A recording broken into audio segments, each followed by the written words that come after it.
एक बार क्या हुआ, एक बहुत बड़े राज्य में एक राजा के यहाँ बहुत ही प्रार्थना अर्जी के बाद संतान का जन्म हुआ। संतान स्वरूप में एक कन्या का जन्म उस राजन के यहाँ पर हुआ। अब राजन में एवं उसके राज्य में बहुत आनंद हो गया कि चलो इतने वर्ष बाद हमारे राजा के यहाँ भले ही कन्या जन्मी लेकिन एक संतान ने जन्म लिया है, तो ये बड़े आनंद की बात है। अब राजा विचार करते रहते हैं कि हमने प्रार्थना अर्जी गुरु कृपा एवं तमाम प्रकार पूजा पाठ साधना के माध्यम से संतान को प्राप्त किया है, तो हमारी जो भी संतान है यह अध्यात्म को ही अपनाना चाहिए एवं धर्म की ध्वजा को इसके माध्यम से लहराए। इस प्रकार का हमसे ज्ञान एवं ऐसे गुरुजनों का संपर्क कराएं। अब वो कन्या धीरे धीरे बढ़ने लगी।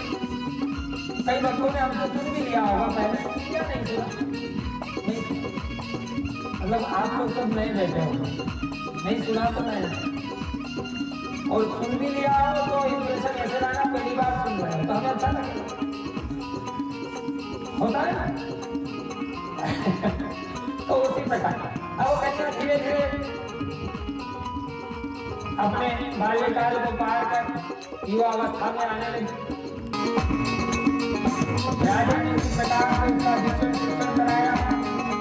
अब उसका उस कन्या पर प्रभाव यह हुआ कि वह कन्या के मन में एक लालसा उत्पन्न हो गई कि मुझे भगवान को साक्षात रूप से अपनी इन दोनों आंखों से दर्शन करना है। मैं सशक्त शरीर में ही, मरने के बाद नहीं, मैं जब तक जीवित हूँ इस जीवित अवस्था में ही मैं भगवान शंकर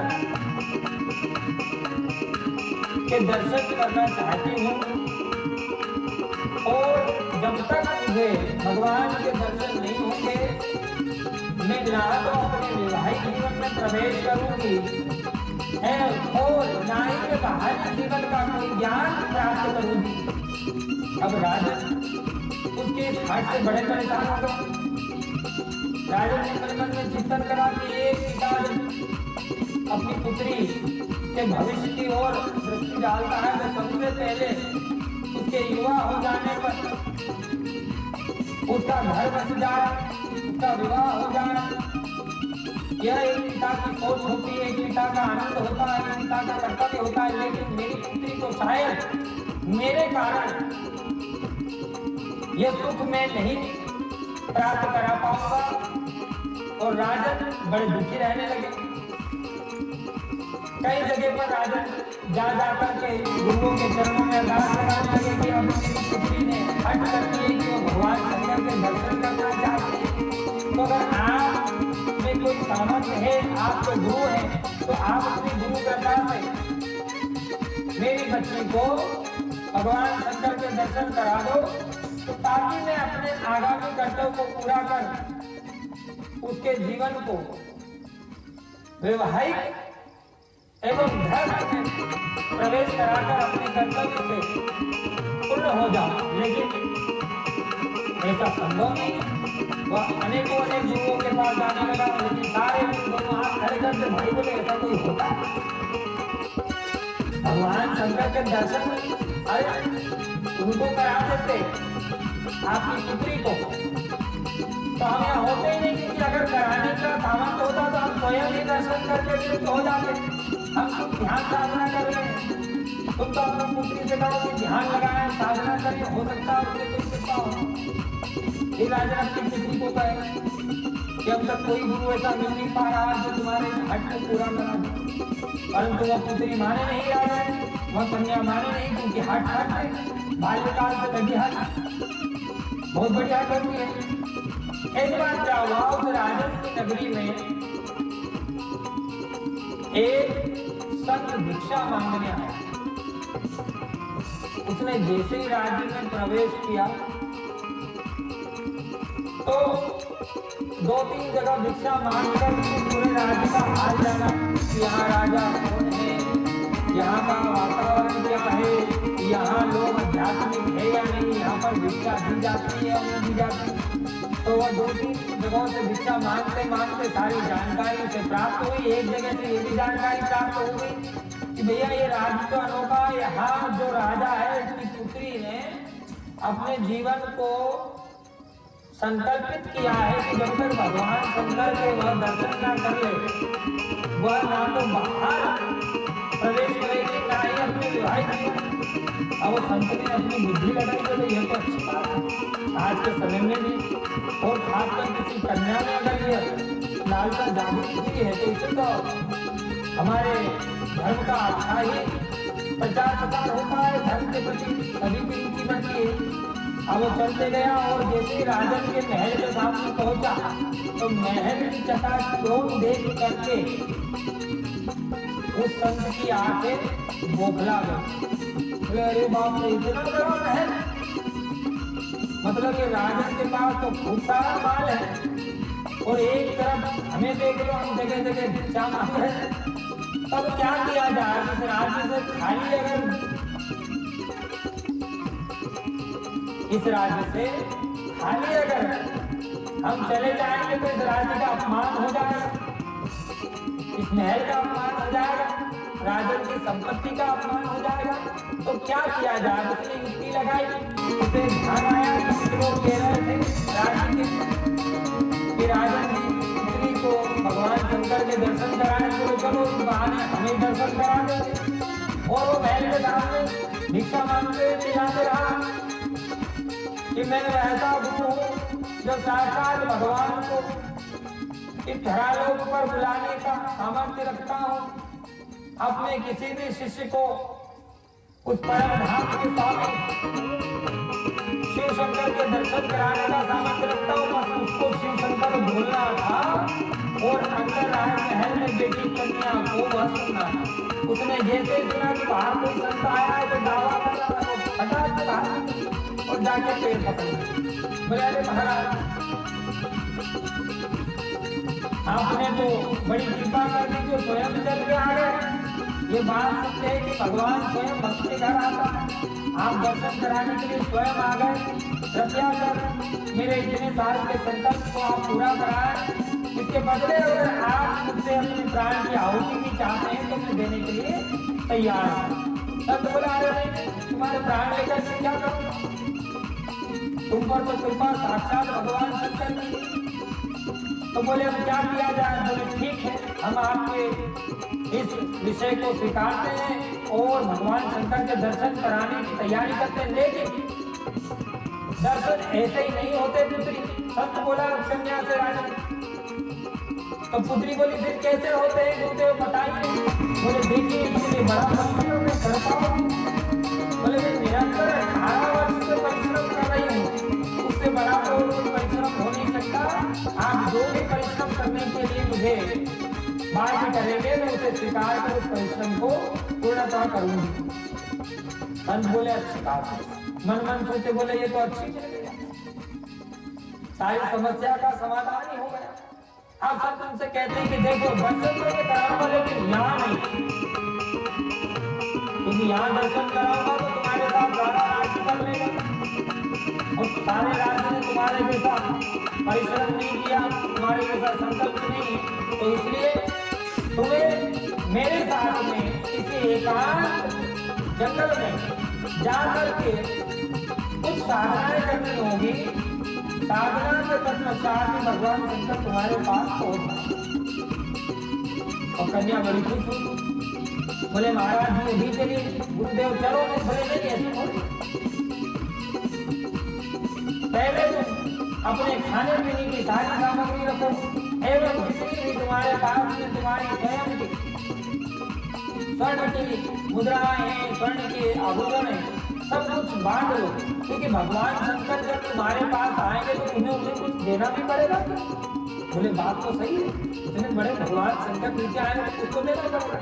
अब पुत्री के चाहे भगवान शंकर के दर्शन की लालसा में सारे आभूषण की कोठी बाहर ले आई और संत के पीछे पीछे चलिए जाए जा रहा है, जाए जा रहा है। एक बड़े अंधकार के जंगल में जाकर के दोनों ठहरते हैं। अब वसंत कन्या से कहता है कि पुत्री अब तुम इस पत्थर पर बैठ जाओ, क्योंकि थक भी गई इतना लंबा सफर। बोले कोई बात नहीं गुरुदेव, और चलना हो तो बता। बोले नहीं, अब बस यहीं पर भगवान शंकर को बुलाना है। उस कन्या के मन में बड़ा भाव, बड़ी लालसा कि भगवान शंकर अब दर्शन देने वाले हैं, थोड़े साल प्रतीक्षा करें, तपस्या करें।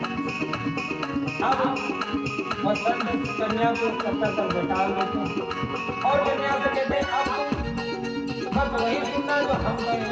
कन्या बोली बिल्कुल गुरुदेव, जो आप कहते हैं उसे ही सुनूंगी और उसी का पालन करूंगी। संत ने कहा आंखें बंद कर दो। कन्या ने आंखें बंद कर दी। संत ने कहा अब ध्यान से सुनना, अब तुम्हें निरंतर ओम नमः शिवाय का जाप करना है और तब तक करना है जब तक मैं तुम्हें रोकूं ना।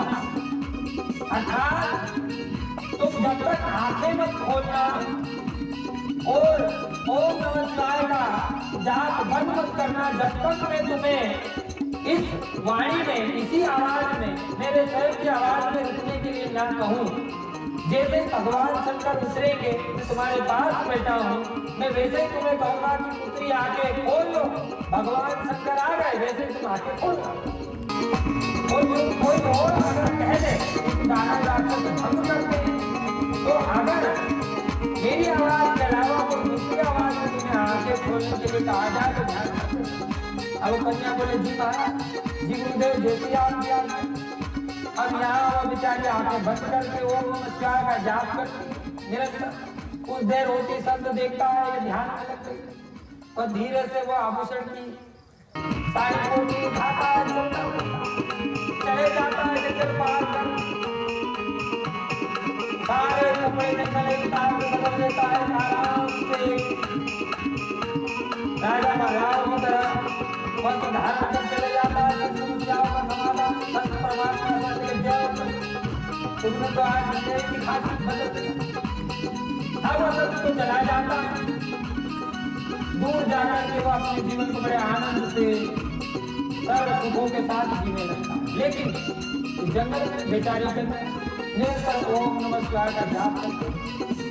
सप्ताह बीत गया, मन ही मन कन्या सोच रही गुरु जी आवाज नहीं लगाया कि शंकर भगवान आए। जब तेरा महाविद्या गुरु जी की आवाज नहीं आई, बोले जब तेरा गुरु जी का आवाज नहीं तो गुरु सकते। 6 माह बीत गया, साल बीत गया, 2 साल हो गए, 3 साल हो गए। उस कन्या की ध्वनि पूरे जंगल में फैल गई, जंगल के साथ ब्रह्मांड में फैलने लगी। ओम शिवाय की ध्वनि पूरे संसार में गूंजने लगी। बच्ची के मन में आक्रोश उत्पन्न होने लगा कि गुरु जी ने अब तक नहीं दिया। स्वर में क्रोध आने लगा, स्वर में क्रोध आया। वैसे सारे पशु पक्षी उस ध्वनि के प्रकाश से, क्योंकि अगर क्रोध में किसी मंत्र को जपा जाए तो उसका फल दुष्परिणाम लाता है, सरलता में जपा जाए तो लाभ लाता है। बच्ची का क्रोध बढ़ने लगा कि भगवान शंकर नहीं आए, कितना समय हो गया, गुरु जी ने आवाज नहीं दी। सारे क्रोध ओम नमः शिवाय जाप में संसार में फैलने लगे, पशु पक्षी मरने लगे। अब ऊपर बैठे भगवान शंकर के पास ना पार्वती कहती है कि यह कन्या तुम्हारे नाम का इतना रटन लगाए बेटी है, सालों जाने लगे, सालों होने लगे। अब कुछ करके इसे रोको, नहीं तो इसके इस क्रोध भरे स्वर से ये संसार नष्ट हो जाएगा। भगवान शंकर बोले क्या करूं बताओ। बोले क्या करूं, मुझे आ गया तो मैं जाकर के कहती हूँ कि भगवान शंकर प्रसन्न हो गए, तुम आके खोलो। और फिर वह आके खोले तो तुम चले आना दर्शन देने। माँ पार्वती ऊपर से नीचे आती है के बाद बच्ची के बाद आके कहती है कि कन्या भगवान शंकर तुम्हारे इस बड़े प्रतापी ताप से प्रसन्न हुए, तुम्हारी तपस्या से प्रसन्न हुए, आके खोलो, तुम्हें दर्शन देने आ रहे हैं। बच्ची आवाज सुनती है, अनुमान लगाती है गुरु जी की आवाज नहीं है, कोई राक्षस ने मुझसे व्योम करने आती वो आती पंजेंद्र वो ध्वनि बढ़ा देगी। माँ पार्वती देवी ऐसे नहीं मानेगी, भगवान शंकर को बुलाया। फिर भगवान शंकर को बुलाया, माँ पार्वती का तुम ही आ जाओ, तुम ही अपनी आवाज से बोलो। भगवान शंकर आ गए, बोले बेटा बिटिया आके खोलो, कन्या आके खोलो, तुम मेरे नाम को मुझे प्राप्त करने दर्शन के लिए बुला रहे हो, मैं आ गया। कन्या सुनती का आवाज भोगी आ गया, मेरी तपस्या भंग करा दे। भगवान शंकर बड़े अचंभित, मां पार्वती को देखो जिसको बुलाना चाहती तो आगे आगे धीरे धीरे सारे देवतागण नीचे उतर के बोलने लगे, कन्या खोल लो, साक्षात तुम तो भगवान शंकर को बुला रही। पूरा स्वर्ग से सारे देवता आ गए, सारे देवता तुम्हारे सभी के दर्शन करते नहीं। बोले बहुत सारे राक्षस आ गए, बच्ची मन में सोचे इतने सारे राक्षस आ गए, देखो मेरी तपस्या भंग करा। गुरु जी की आवाज नहीं, मैं आके इतनी देर में पहुंचे ना।